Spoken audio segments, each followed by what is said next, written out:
Shalom. Ya, Yohanes pasal 6 ayat 11 mengatakan, lalu Yesus mengambil roti itu, mengucap syukur dan membagi-bagikannya kepada mereka yang duduk di situ. Demikian juga dibuatnya dengan ikan-ikan itu sebanyak yang mereka kehendaki. Ini ada dasar ayat yang kita dapatkan di minggu ini. Bahwa Tuhan yang akan menjadikan multiplikasi. Memang menarik. Kalau suatu cerita tentang 5 roti dan 2 ikan ini, begitu banyak yang bisa kita gali sebenarnya. Begitu banyak faktor yang belum kita pikirkan sebelumnya. Seperti apa yang sudah dibawakan oleh Bapak Gembala. Tentang suatu prinsip multiplikasi. Ada faktor pertama, yaitu Tuhan. Ada faktor kedua, yaitu orang yang memberikan atau mempersembahkan kepada Tuhan.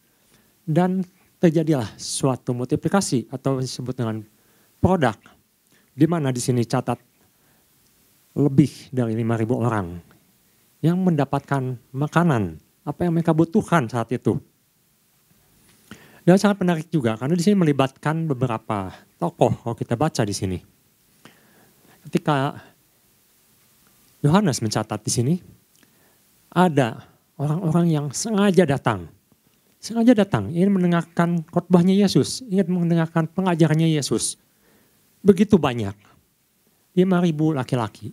Kalau kita hitung per keluarga, katanya bisa 15.000, bahkan bisa 20.000 orang di situ. Berkumpul di sana. Dan di situ dikatakan mereka mendengar begitu lama, berjam-jam, sampai mungkin menjelang sore hari. Sehingga mereka pun dalam keadaan yang cukup capai. Lapar. Nah memang di sini tidak dicatat berapa banyak orang yang membawa bekal atau berapa banyak orang yang mempunyai bekal. Tapi yang menarik di sini, Yohanes mencatat bahwa Yesus sebenarnya menyuruh murid-murid untuk memberi orang-orang itu makan. Dan banyak sekali respon-respon yang terjadi di sini. Termasuk Filipus yang mengatakan kondisi keuangan mereka tidak memungkinkan. Sampaikan 200 dinar pun percuma. Gak cukup Tuhan. Begitu membuat sesuatu yang cukup membuat mereka sulit. Karena Tuhan menyuruh mereka memberi makan. Tapi yang menarik di sini, yang dicatat di sini, muncul seorang anak kecil. Terjemahan lain mengatakan dengan jelas anak kecil. Karena bahasa aslinya juga mengatakan anak kecil. Bukan orang yang sudah dewasa. Seorang yang usianya dikatakan relatif masih kecil.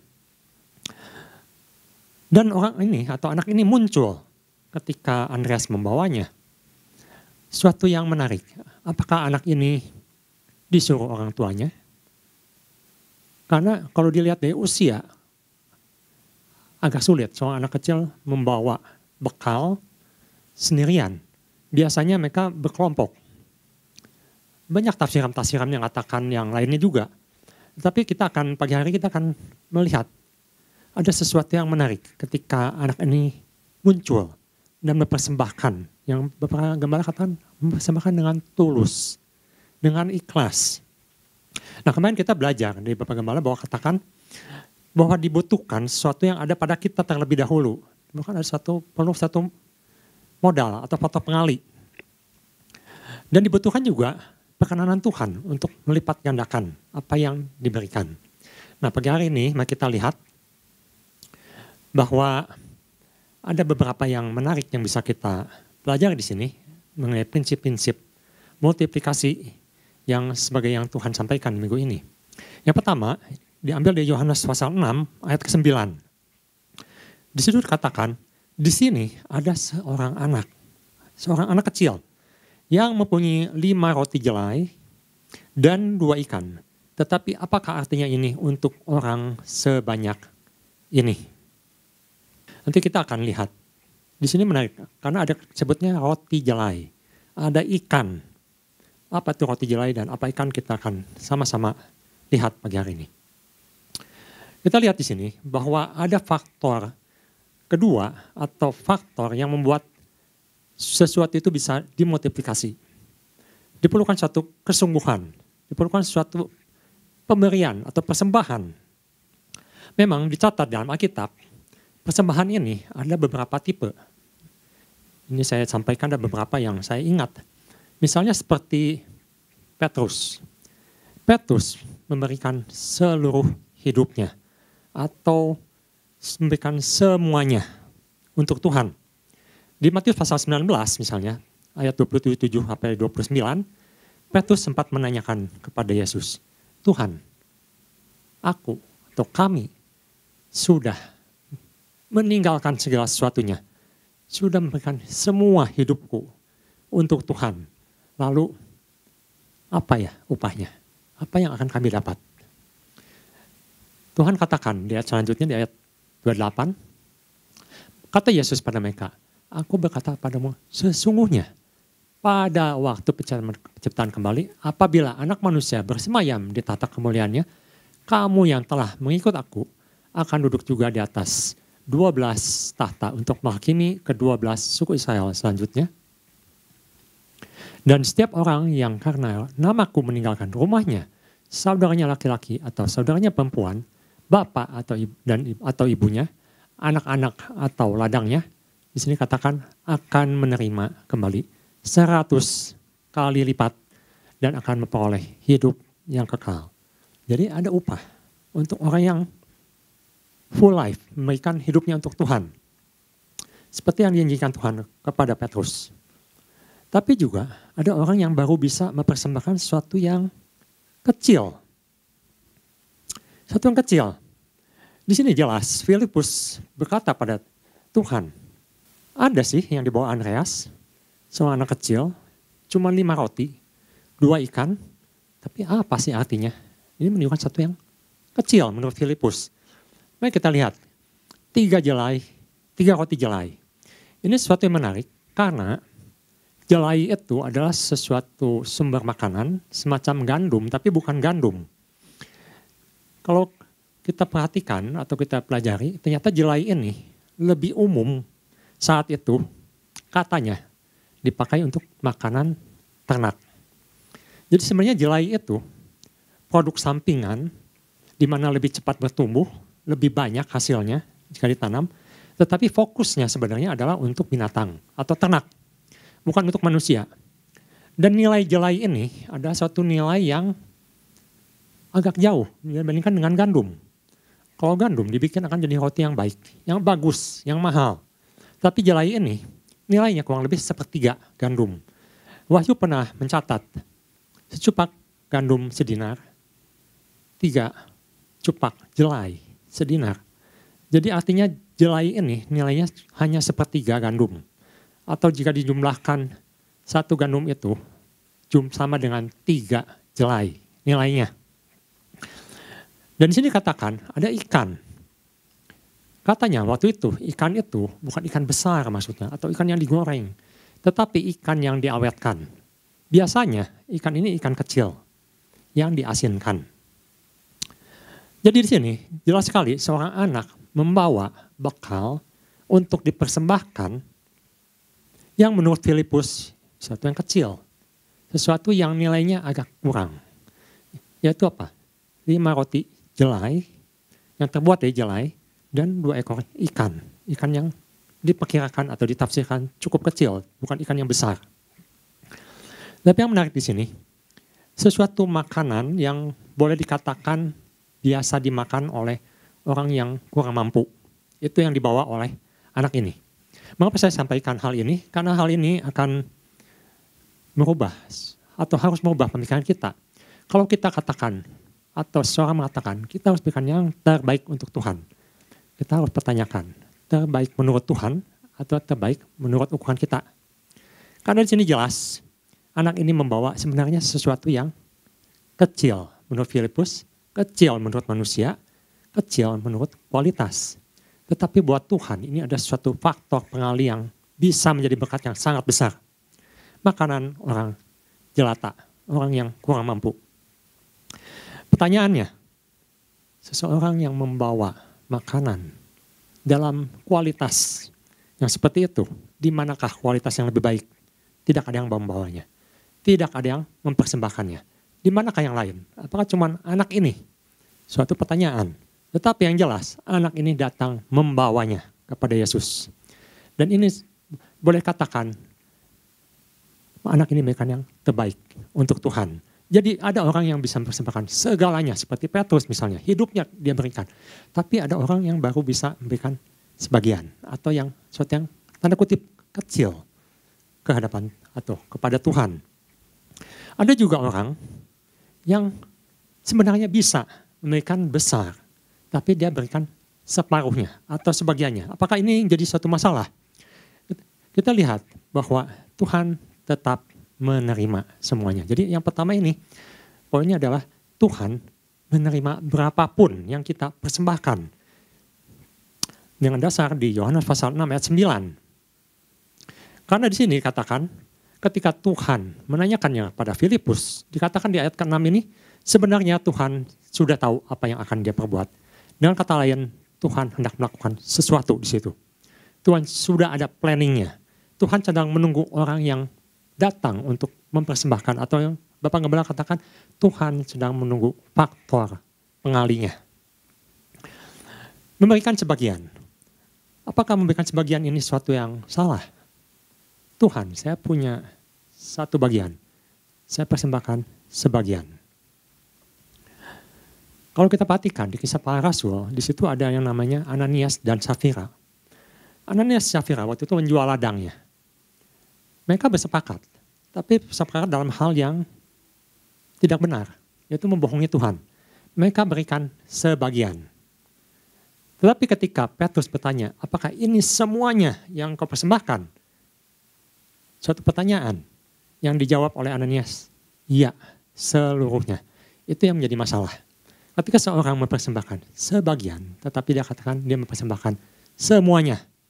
Itu yang menjadi masalah, karena mereka dianggap membohongi Roh Kudus. Dan kita tahu kisah selanjutnya, Ananias dan Safira dihukum saat itu juga. Jadi sebenarnya, kalau Ananias berkata, tidak, ini bukan seluruhnya, tapi hanya sebagian yang kami persembahkan. Mungkin ceritanya akan dicatat berbeda. Karena Tuhan tidak pernah menolak apa yang anak-anaknya persembahkan. Tetapi ada juga orang yang berkata, saya tidak bisa memberi. Saya belum bisa memberi. Nah ini yang perlu kita pertajam pagi hari ini. Cenderung untuk diam. Cenderung untuk tidak memberi. Bapak Gembala katakan, nol faktor pengalinya. Dengan alasan, saya belum bisa memberi. Apakah benar seperti itu?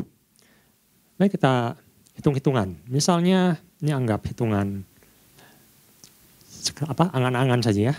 Misal saja, seorang menerima gaji misalnya 100.000 sehari.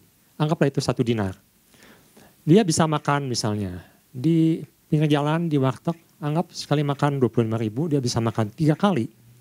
75.000, dia masih ada sisa. 25.000 itu dia pakai untuk ongkos pulang, pergi, kendaraan, bensin. Anggaplah dia masih punya sisa 1.000 atau 2.000 perak. Ketika orang itu berkata, Tuhan, bagaimana saya bisa mempersembahkan pada Tuhan? Saya nggak punya sisanya, untuk makan aja ini udah pas-pasan, udah susah. Tetapi sebenarnya dia masih punya 1.000 perak atau 2.000 perak. Apakah ini tidak berarti di mata Tuhan?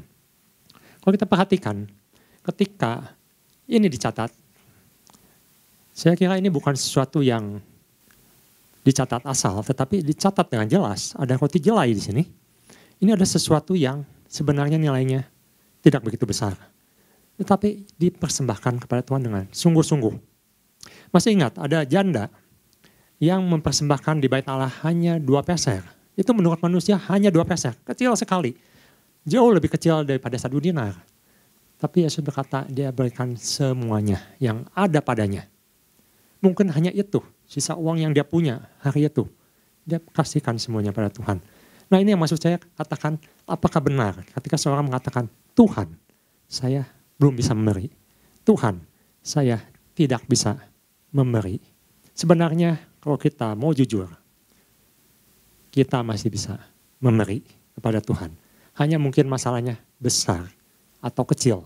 Itu yang bisa menjadi batu sandungan. Sehingga faktor itu menjadi 0. Dan kita tahu ketika faktor itu menjadi 0, maka multiplikasi tidak terjadi. Nah jadi ketika kita bisa bandingkan bahwa sebenarnya bukan masalah roti jelainya, bukan masalah besar atau kecilnya, bukan masalah nilainya di sini yang menjadi faktor pengalinya. Karena kalau kita bandingkan, ada seorang yang namanya William Colgate. Ini sangat terkenal, sering diulas, sering disampaikan. Bagaimana seseorang punya perusahaan, yang perusahaannya namanya Colgate, produknya, dia bisa memberikan mulai dari 10%, 20%, 30%, dan terakhir, kalau tidak salah, dia memberikan 90% dari pendapatannya, dari hasil penjualannya. Bagaimana seorang bisa memberikan 90%? Untuk apa? Untuk pekerjaan Tuhan. Dan kita lihat dalam kehidupannya, Tuhan tambah-tambahkan. Jadi ternyata William Colgate ini bukan cuma punya satu pabrik yang bisa membuat odol saja. Tetapi dia mempunyai pabrik-pabrik yang lain yang Tuhan berkati juga. Luar biasa, satu orang yang punya satu kerinduan untuk memberkati. Untuk Tuhan lipat gandakan menjadi suatu yang berguna untuk kerajaan Allah. Tetapi ada juga orang yang kaya, mungkin lebih kaya dari William Colgate. Alkitab mencatat yang disebut dengan orang kaya yang bodoh. Apa yang dia lakukan? Dia katakan, aku akan bersenang-senang. Aku akan bikin gudang yang baru. Aku akan bikin gudang yang lebih besar. Untuk aku. Dia tidak memberikan untuk Tuhan. Dia tidak mempersembahkan persembahan sulungnya. Tapi dia katakan, aku akan memperbesar diriku sendiri. Jadi, sekali lagi, bagian pertama ini, coba kita lihat. Secara prinsip, Tuhan tidak pernah menolak orang yang mempersembahkan. Mungkin kita terlalu terpaku dengan perkataan, berikan yang terbaik. Tuhan selalu memandang apa yang bisa kita berikan. Itu adalah baik di mata Tuhan. Memang betul, kalau ada yang lebih baik, mengapa dikasih yang di bawah yang baik? Betul itu, berikan yang terbaik. Tetapi, apa yang kita bisa berikan pada Tuhan, itu akan Tuhan anggap itu baik dan akan dijadikan yang terbaik. Mulai untuk menabur apa yang kita miliki. Belajar di seorang anak kecil ini. Seorang anak kecil yang hanya mempunyai sesuatu yang biasa-biasa. Boleh katakan waktu itu sesuatu yang biasa-biasa. Bukan sesuatu yang spektakuler. Bukan produk roti terbaik. Bukan produk ikan yang terbaik. Karena dikatakan kalau ikan terbaik itu ada ikan yang segar. Ikan yang besar, itu adalah produk yang terbaik. Tapi lihat hasilnya, itu akan efektif dan mulia di hadapan Tuhan. Ada juga seorang yang bernama janda Sarfat. Kita akan lihat di 1 Raja-Raja, pasal 17, ayat 12 sampai 13. Bagaimana seseorang yang dalam keadaan kritis, yang dia katakan, aku hanya punya sisi ini saja, aku masak, aku makan dengan anakku, besok pun sudah tidak bisa makan lagi. Besok pun mungkin mati. Tapi bagaimana dia bisa membagi atau memberikan yang hanya sedikit itu. Yang benar-benar sedikit dalam jumlah, sedikit dalam nilai, tapi dia bagikan untuk memelihara kehidupan hamba Tuhan. Perempuan itu menjawab, demi Tuhan Allahmu yang hidup, sesungguhnya tidak ada roti padaku sedikit pun kecuali segenggam tepung dan tempayan dan sedikit minyak dalam buli-buli. Dan sekarang aku sedang mengumpulkan 2-3 potong kayu api. Kemudian aku mau pulang dan mengolahnya bagiku dan bagi anakku.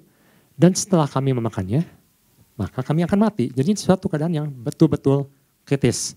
Ayat di sini mengatakan apa yang mereka lakukan. Ketika Elia meminta, buatkan aku dulu sepotong roti. Apakah sepotong roti besar? Saya kira tidak. Dia hanya punya segenggam. Tentu yang hanya bisa dibagikan adalah satu yang kecil. Kecil jumlahnya, kecil porsinya.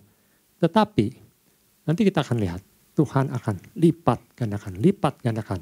Suatu nilai yang kecil di mata manusia. Yang apa yang dia miliki. Ketika dia berikan untuk Tuhan, untuk hambanya, Tuhan lipat gandakan.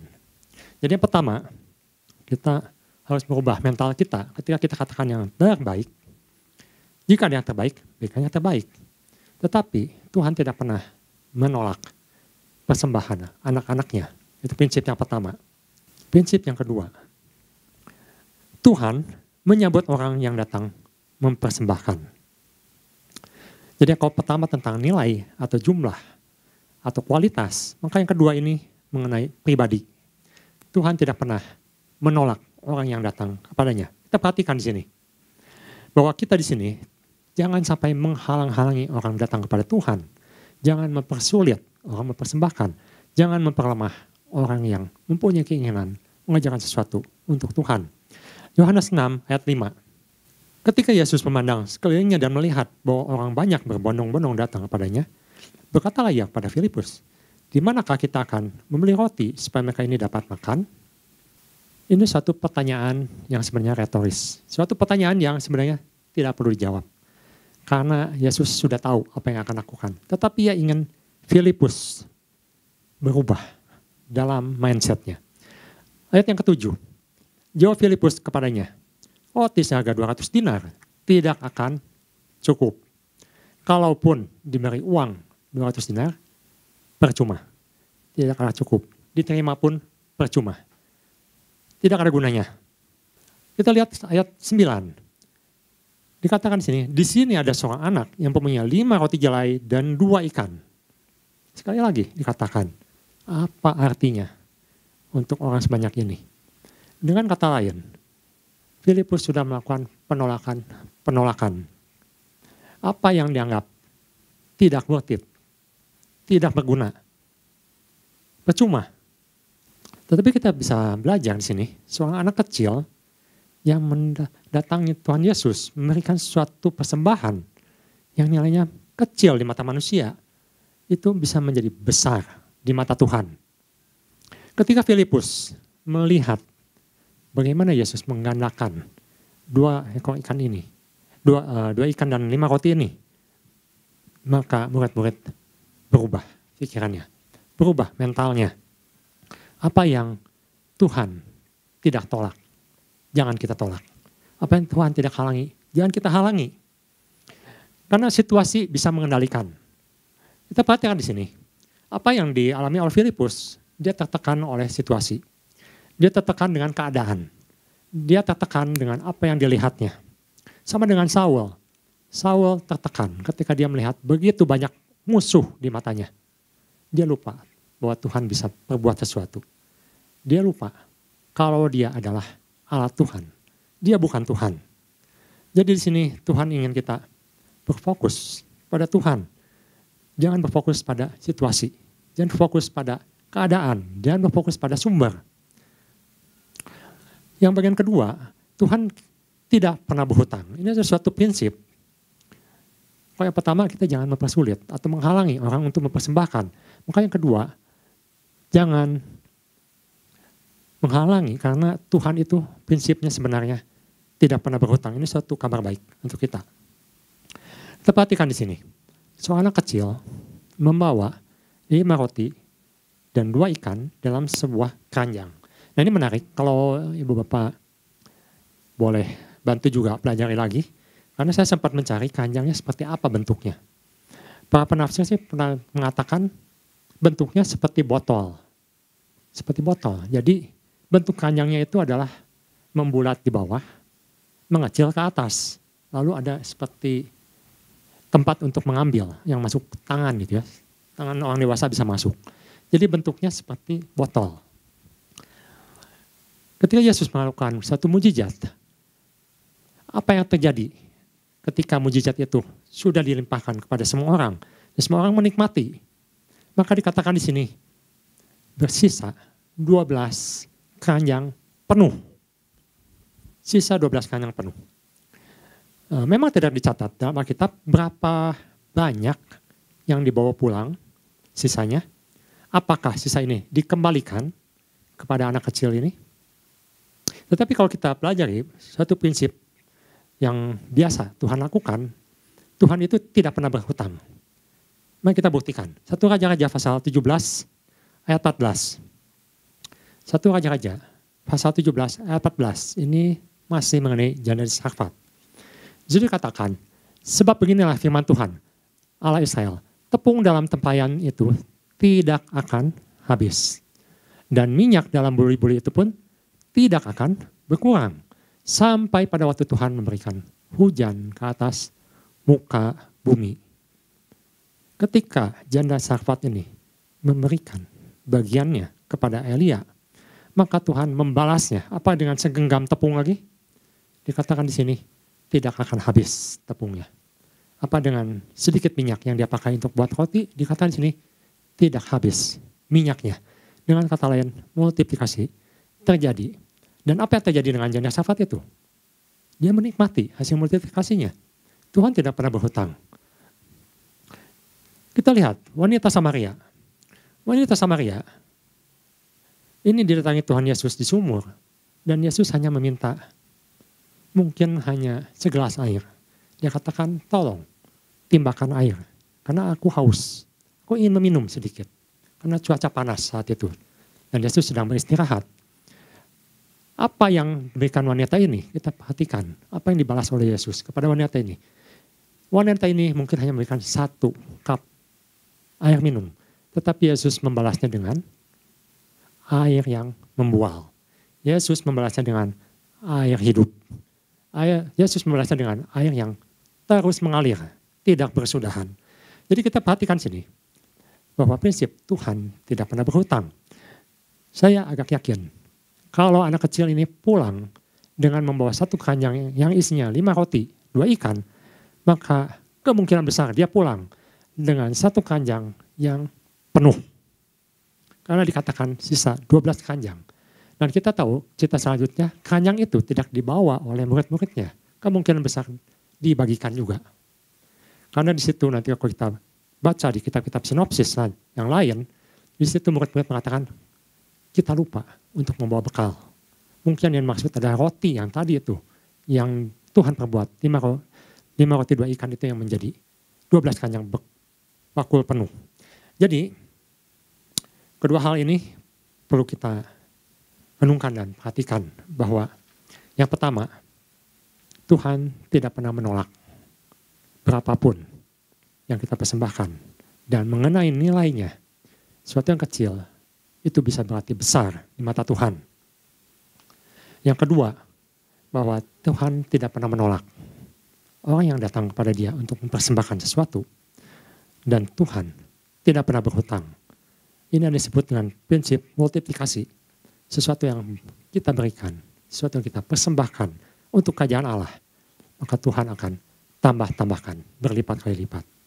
Demikian firman Tuhan, dan biarlah kita terus dikuatkan melalui pesan ini. Tuhan Yesus memberkati.